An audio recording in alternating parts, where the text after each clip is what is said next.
तो दोस्तों ट्रस्ट में ये वो खबर है जो आज आपको रात में सोने में बहुत मदद करेगी, बिल्कुल चैन की नींद दिलवाएगी। क्योंकि आप थोड़ा सा ध्यान दीजिए, भारत फाइटर जेट की फील्ड में कई सारे प्रोजेक्ट चला रहा है। तेजस मार्क 1A, तेजस मार्क 2, टेड BF, एम का मार्क 2। लेकिन ये सारे के सारे प्रोजेक्ट बहुत ज्यादा रिक्वायर्ड होने के बावजूद इनमें काफी लंबा चौड़ा डिले हो चुका है। और डिले के पीछे कारण क्या है? तो डिले के पीछे कारण है हमारे पास स्वदेशी ऐसा कोई इंजन ना होना जिसका इस्तेमाल हम लोग हमारे इन प्रोजेक्ट्स में कर ले। इस वजह से होता यह है कि हमें दूसरे देशों से इंजन खरीदने पड़ते हैं और वो इंजन जब वो जिस तरह से देगा उसी तरह से हम लोग इस्तेमाल कर पाएंगे। और इन्हीं सब की वजह से हमारे प्रोजेक्ट लेट होते जा रहे हैं।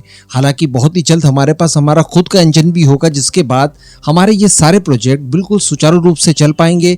इवन भविष्य में हम लोग जब नेक्स्ट जनरेशन के और भी विमान तैयार करेंगे तो उनमें कभी किसी तरह का कोई डिले नहीं होगा, क्योंकि हमारे पास तब तक हमारा खुद का इंजन होगा। लेकिन दोस्तों ये सारी चीजें दूसरी चीजों के ऊपर भी अप्लाई होती है। एग्जाम्पल के तौर पर सेमीकंडक्टर भी हम जानते हैं कि इंजन टेक्नोलॉजी से कम बिल्कुल भी नहीं है। अब पिछले कुछ समय से भारत सेमीकंडक्टर की फील्ड में आत्मनिर्भर हो, इसके लिए भारत सरकार द्वारा पानी की तरह पैसा बहाया जा रहा है। दूसरे देशों से टेक्नोलॉजी एब्जॉर्ब करने की कोशिश की जा रही है, भारत के अंदर उसका इकोसिस्टम डेवलप करने की बात कही जा रही है।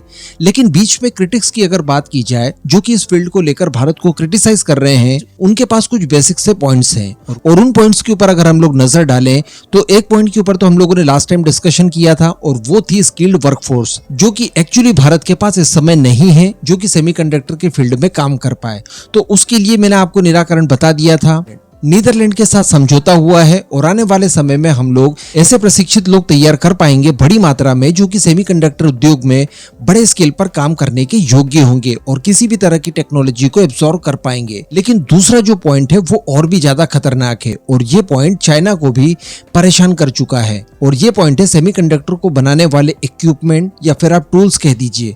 आप सभी को याद होगा जापान की कंपनियां जीरो कोविड पॉलिसीज चला रही है, जिसके चलते जापान की कंपनियों ने ये चीज निर्धारित की है कि हमारे द्वारा किसी भी तरह से चाइना को कोई फायदा ना पहुंचे।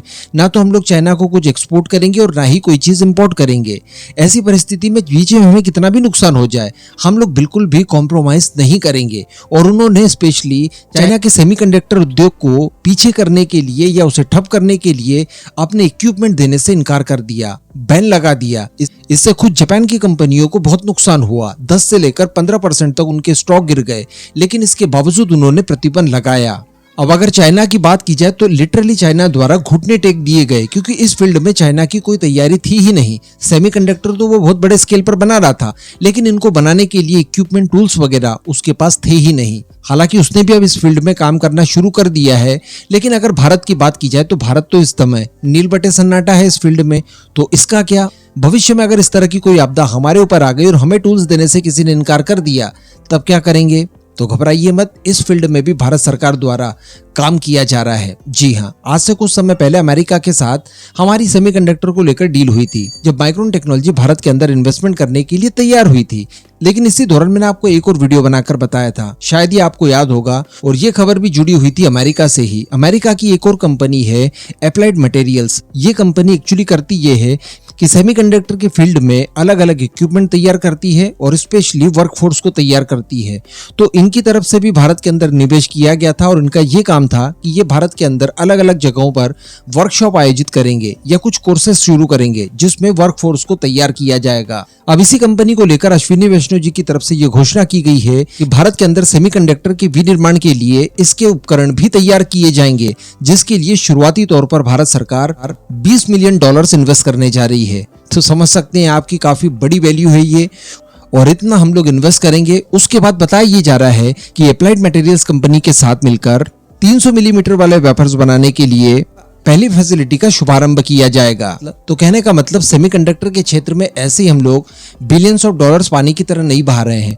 सभी फील्ड में एक साथ ध्यान दिया जा रहा है, और केवल उपकरण ही नहीं, सेमीकंडक्टर ही नहीं, इससे संबंधित और भी कई सारी चीजें तैयार करने के लिए अभी हमें और प्रयत्न करने हैं। तभी ना हम लोग कह रहे हैं कि एक पूरा इकोसिस्टम डेवलप किया जा रहा है।